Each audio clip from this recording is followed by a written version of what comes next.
ಮಾಜಿ ಪ್ರಧಾನಮಂತ್ರಿ ದೇವೇಗೌಡರಿಗೆ ಹಾಸನದ್ದೇ ಚಿಂತೆ. ಹಾಸನ ಅರಸೀಕೆರೆ ಅಭ್ಯರ್ಥಿಗಳನ್ನ ಹೇಗಾದ್ರೂ ಮಾಡಿ ಗೆಲ್ಲಿಸುವಂತ ಚಿಂತೆ ದೇವೇಗೌಡರಿಗೆ.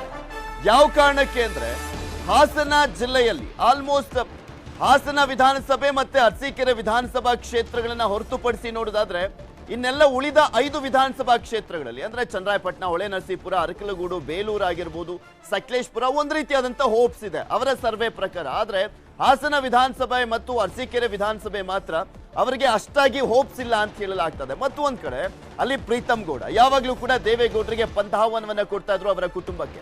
ಇನ್ನು ಒಂದ್ ಕಡೆ ಶಿವಲಿಂಗೇಗೌಡರು ಜೆಡಿಎಸ್ ಬಿಟ್ಟು ಕಾಂಗ್ರೆಸ್ ಸೇರುವಂತ ಹಿನ್ನೆಲೆಯಲ್ಲಿ ಹೇಗಾದ್ರೂ ಮಾಡಿ ಈ ಇಬ್ಬರನ್ನ ಸೋಲಿಸಬೇಕು, ಅಂದ್ರೆ ಪ್ರೀತಮ್ ಗೌಡ್ರನ್ನ ಮತ್ತೆ ಶಿವಲಿಂಗೇಗೌಡರನ್ನ ಸೋಲಿಸಬೇಕು ಅಂತ ಸಾಕಷ್ಟು ಲೆಕ್ಕಾಚಾರಗಳನ್ನ ಹಾಕಿಕೊಳ್ಳಲಾಗಿದೆ. ಇನ್ನ ಅಭ್ಯರ್ಥಿಗಳಿಂದಲೂ ಕೂಡ ಅಷ್ಟೇ ಪ್ರಚಾರಕ್ಕೋಸ್ಕರ ಸಖತ್ ಡಿಮ್ಯಾಂಡ್ ಇದೆ. ದೇವೇಗೌಡರು ಬಂದು ಇಲ್ಲಿ ಪ್ರಚಾರವನ್ನ ಮಾಡಬೇಕು ಅಂತ. ಹಾಸನ ವಿಧಾನಸಭಾ ಕ್ಷೇತ್ರದಿಂದ ಜೆಡಿಎಸ್ ಅಭ್ಯರ್ಥಿ ಆಗಿರುವಂತದ್ದು ಸ್ವರೂಪ್ ಅವರು. ಇನ್ನ ಅರಸೀಕೆರೆ ವಿಧಾನಸಭಾ ಕ್ಷೇತ್ರದಿಂದ ಎನ್ಆರ್ ಸಂತೋಷ್ ಅವರು ಕಣಕ್ಕಿಳಿದಿದ್ದಾರೆ. ಸೊ ಹೀಗಾಗಿ ದೇವೇಗೌಡರು ಪ್ರಚಾರ ಮಾಡಿದಂತ ಸಂದರ್ಭದಲ್ಲಿ ಒಂದು ಭಾವನಾತ್ಮಕವಾಗಿ ಮತದಾರರು ಜೆಡಿಎಸ್ಗೆ ಒಲವನ್ನ ತೋರ್ಬೋದು ಅನ್ನುವಂಥದ್ದು, ಮತ್ತೆ ಹಾಸನದಲ್ಲಿ ಯಾವಾಗ್ಲೂ ಕೂಡ ದೇವೇಗೌಡರು ಅನ್ನುವಂಥದ್ದೇ ಒಂದು ಅಸ್ಮಿತೆಯಾಗಿ ಇರುವಂತ ಹಿನ್ನೆಲೆಯಲ್ಲಿ ಅವ್ರು ಬಂದಂತ ಟೈಮ್ನಲ್ಲಿ ನಮಗೆ ಹೆಚ್ಚಿನ ಪ್ರಮಾಣದಲ್ಲಿ ಪ್ಲಸ್ ಆಗುತ್ತೆ ಅನ್ನುವಂಥ ನಿರೀಕ್ಷೆಯಲ್ಲಿ ಅಭ್ಯರ್ಥಿಗಳಿದ್ದಾರೆ.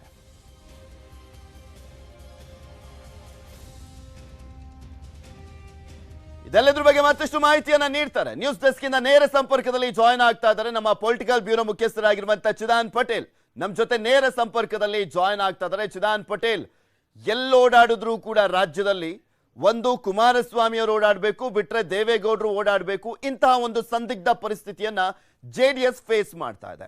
ಅದರ ಜೊತೆಗೆ ಹಾಸನ ಮತ್ತೆ ಮಂಡ್ಯದಲ್ಲಿ ಹೆಚ್ಚಿನ ಸ್ಥಾನವನ್ನ ಗೆಲ್ಲೇಬೇಕು ಅನ್ನುವಂತ ಒಂದು ಸವಾಲ್ ಬೇರೆ ಇರುವಂತದ್ದು ಜೆಡಿಎಸ್ಗೆ. ಬಿಕಾಸ್ ಅತಂತ್ರ ಆದ್ರೇನೆ ಅವ್ರು ಸ್ವತಂತ್ರವಾಗಿ ಅಧಿಕಾರಕ್ಕೆ ಬಂದಂತಾಗೋದು. ಈ ಬಾರಿ ಹಾಸನ ವಿಧಾನಸಭೆ ಮತ್ತೆ ಅರಸೀಕೆರೆ ವಿಧಾನಸಭೆ ಯಾವ ರೀತಿಯಾಗಿ ಚಾಲೆಂಜ್ ಆಗಿದೆ ದೇವೇಗೌಡರ ಕುಟುಂಬಕ್ಕೆ?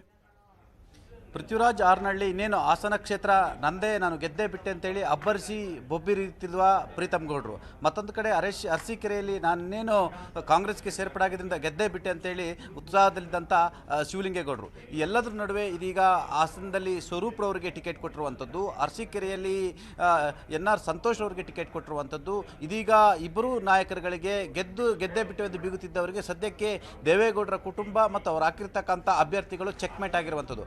ಆದರೆ ಹಾಸನ ಜಿಲ್ಲೆಯಲ್ಲಿ ಮಾಜಿ ಪ್ರಧಾನಿ ದೇವೇಗೌಡರು ಅಂತ ಹೇಳಿದ್ರೆ ಹಾಸನ ಜಿಲ್ಲೆಯ ಮತದಾರರಿಗೆ ಒಂದು ಭಾವನಾತ್ಮಕವಾದ ಒಂದು ಸಂಬಂಧ ಇರತಕ್ಕಂಥದ್ದು, ಮತ್ತು ದೇವೇಗೌಡರು ಅಂತ ಹೇಳಿದ್ರೆ ಅದೊಂಥರ ಹಾಸನ ಜಿಲ್ಲೆಯಲ್ಲಿ ಅದಂತೂ ಸೆಲೆ. ಹಾಗಾಗಿ ಮಾಜಿ ಪ್ರಧಾನಿ ಎಚ್ ಡಿ ದೇವೇಗೌಡರು ಈಗಾಗಲೇ ಒಂದು ರೌಂಡ್ ಪ್ರಚಾರವನ್ನು ಮಾಡಿದ್ದಾರೆ. ಹಾಗಾಗಿ ಚುನಾವಣೆಯ ಕೊನೆಯ ದಿನ ಅಂದರೆ ಪ್ರಚಾರದ ಕೊನೆಯ ದಿನ ದೇವೇಗೌಡರು ಬಂದು ಹಾಸನದಲ್ಲಿ 4 ಸುತ್ತು ಹಾಕಿದ್ರೆ ಸಾಕು, ಎರಡು ಕಡೆ ಭಾಷಣ ಮಾಡಿದ್ರೆ ಸಾಕು, ಅರಸೀಕೆರೆಯಲ್ಲಿ 2 ರೌಂಡ್ಸ್ ಹಾಕಿದ್ರೆ ಸಾಕು, 1 ಭಾಷಣ ಮಾಡಿದ್ರೆ ಸಾಕು, ಮಾಜಿ ಪ್ರಧಾನಿ ದೇವೇಗೌಡರು ಇಡೀ ರಣಕಣವನ್ನೇ ಬದಲಾವಣೆ ಮಾಡ್ತಾರೆ ಅನ್ನೋದು ಅಲ್ಲಿರ್ತಕ್ಕಂಥ ಮಾತು. ಹಾಗಾಗಿ ಸ್ವರೂಪ್ ಮತ್ತು ಎನ್ಆರ್ ಸಂತೋಷ್ ಸೇರಿದಂತೆ ಎಚ್ ಡಿ ರೇವಣ್ಣ ಕುಟುಂಬ, ಮಾಜಿ ಪ್ರಧಾನಿ ಎಚ್ ಡಿ ದೇವೇಗೌಡರು ಹಾಸನ ಜಿಲ್ಲೆಗೆ ಬಂದು ಮತ್ತೆ ಪ್ರಚಾರವನ್ನು ಮಾಡಬೇಕು, ಮತ್ತೆ ಎರಡೂ ಕಡೆ ಕೂಡ ಅಬ್ಬರದ ಪ್ರಚಾರವನ್ನು ಮಾಡಬೇಕು. ಎರಡೂ ಕಡೆ ಪ್ರಚಾರವನ್ನು ಮಾಡಿದರೆ ಮತ್ತು ಇಡೀ ಹಾಸನ ಜಿಲ್ಲೆಯಲ್ಲಿ ಪ್ರಚಾರ ಮಾಡಿದರೆ ಜಾತ್ಯತೀತ ಜನತಾದಳಕ್ಕೆ ಹಾಸನ ಜಿಲ್ಲೆಯಲ್ಲಿ ಯಾರೆಲ್ಲ ಅವರ ವಿರುದ್ಧ ನಿಂತಿದ್ರು, ಯಾರೆಲ್ಲ ಅವರ ವಿರುದ್ಧ ತಡೆತಟ್ಟಿದ್ರು ಅವ್ರನ್ನ ಕಟ್ಟಿ ಹಾಕುವುದು ಸುಲಭ ಅನ್ನೋದು ಇವರ ಲೆಕ್ಕಾಚಾರ.